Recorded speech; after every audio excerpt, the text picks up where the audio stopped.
আমরার মধ্যে দুইটা জমাত হয়ে গেছে, একটা সুরাই নিজাম আর একটা ইমারতর নিজাম। দুনু নিজামের মধ্যে খাম একটাই চলে, তবলিগর খাম। কিন্তু এই দুই নিজাম হওয়ার বাদে আম মানুষ বিভ্রান্তর মধ্যে পড়ে গেছে, কোনটার মধ্যে যাইতো কোনটাতে যাইতো না।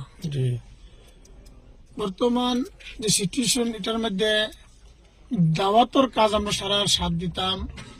সুরার জামাত যদি ইমারতের কোনো যা, তারা ইজ্জত করা জরুরি, বা ইমারতের জামাত যদি সুরার মসজিদের মধ্যে তারার ইজ্জত করা জরুরি।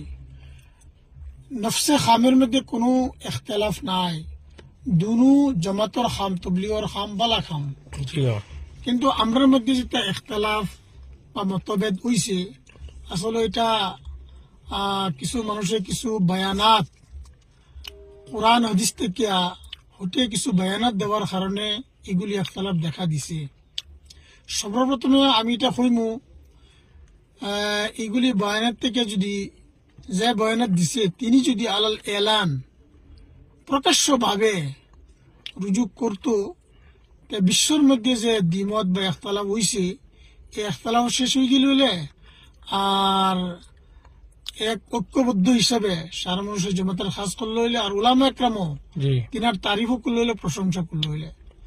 আল্লাহর মানুষ জানি না, যদি এরকম হয়ে গেছে এখন আসামের মধ্যে, এরকম আসামের মধ্যেই না, বিভিন্ন জায়গায় জমিয়তে দুই টুকরো হয়ে গেছে। তখন আমরা একে অপরে ইজ্জত করা জরুরি, আর একের অপরের বদনাম বা গালি গুলুজ ইত্যাদি হওয়াটা ঠিক না।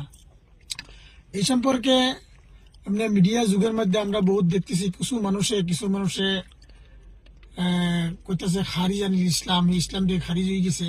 কিন্তু এইগুলি কথা আমরা যে সুরার আকাবির আছে, হজরত মৌলানা ইব্রাহিম দেউলা সাহেব দামাত বরকাতুল আলিয়া, হজরত মৌলানা আহমদ লার সাহেব দামাত বরকাতুল আলিয়া, তিনার মুখের থেকে এরকম কথা শোনা গেছে না।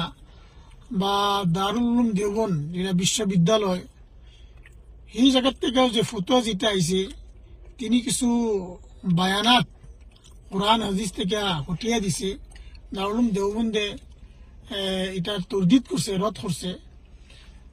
আলবাত্তা এদিন আমি এক ইস্তেফতা করলাম, জেলা মুজফফরনগরের এক মানুষ আব্দুল মুইজ, তিনি দারুল উলুম দেওবন্দ একটা ইস্তেফতা দাখিল করছে যে তবলিগর উসিলা হুজুর আমরা হিদায়াত পাইছি। এখন দুটা নিজাম আছে সামনে, সুরাই নিজাম আর ইমারতর নিজাম, শখসি নিজাম, কোন দিকে যাইতাম? দারুল উলুম দেওবন্দে দারুল ইফতার থেকে ফতোয়া দিছে যে দারুল উলুম দেওবন্দ এই সম্পর্কে গায়ের জানিবদার, মানে কোনো পক্ষে না। তোমার যেদিকে তোমার দিল ইতমিনান হয়, শান্তি লাগে, সেদিকে যাও। তিনি 2 নম্বর সওয়াল করছে যে জমাতর খাম হজরত মৌলানা ইব্রাহিম সাহেব দেউলা তিনার তাবেইয়া করতাম না হজরত মৌলানা সাদ সাহেবের তাবেইয়া করতাম?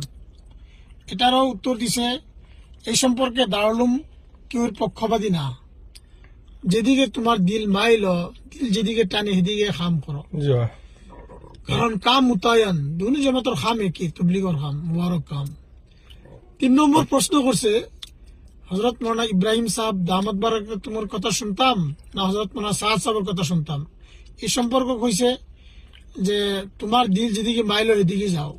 গতিকে আমরা দারুল উলুম দেওবন্দ থেকে যে স্পষ্ট স্থিতি কিনার যে জমাতর কাজের মধ্যে কেউ ইখতলাফ নাই, দ্বিমত নাই, বা দারুল উলুম দেওবন্দ থেকে এরকম কোনো ফতোয়াও প্রকাশ হয়েছে না যে অমুক ইসলাম থেকে খারিজ হয়ে গেছে, অমুকের লগে যাওয়া যাইত না, অমুক কাফির হয়ে গেছে ইত্যাদি কোনো কথা দারুল উলুম দেওবন্দ থেকে এখন পর্যন্ত প্রকাশ হয়েছে না।